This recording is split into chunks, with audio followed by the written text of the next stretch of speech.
Okay, so what I would like to do is I would like to demonstrate three very key concepts to you, and that is known, or that the concepts are stationary points, concavity, and points of inflection, also known as poi.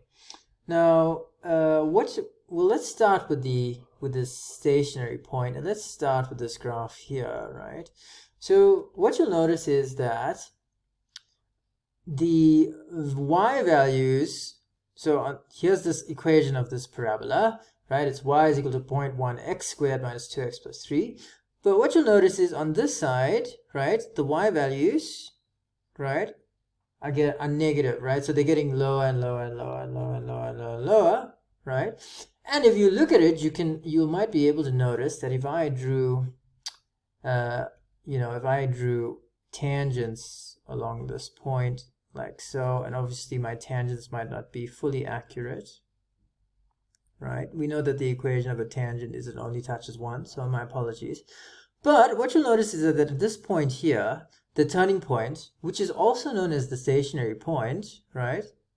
What's going to happen is you can see that the tangent is going to be a horizontal line, and we know that the tangent, the gradient of a horizontal line is going to be equal to 0, right?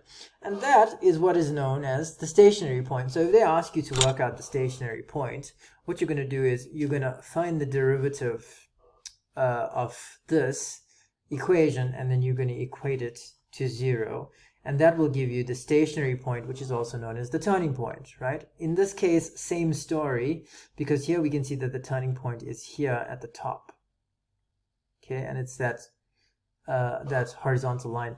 And this applies for any curve, not only parabolic curves, but for the cubic curve as well. The stationary point, or the turning point, is basically where the gradient is equal to 0. And how to find when gradient is equal to 0 is I find the derivative and equate it to 0.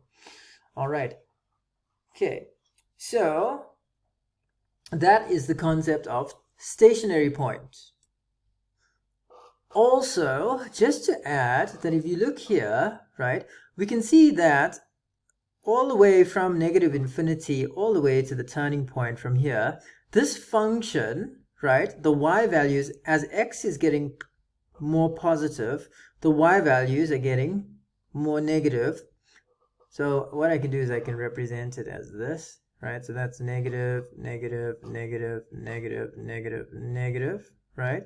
But now, once I reach the turning point, now you can see that as x is becoming more positive, y is becoming more positive. So on this side of this graph, this is a positive, positive, positive, positive, right? So this side of the graph is known as the decreasing side, or the decreasing function. And then once I reach the turning point, once I'm past it, that is the increasing function.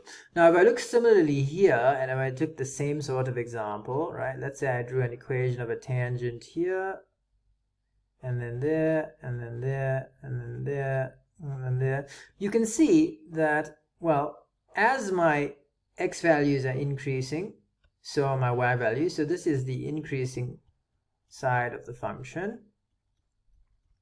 And then I go all the way, and you can see from the turning point that goes decreasing function. So that's stationary points and demonstrating increasing and decreasing functions.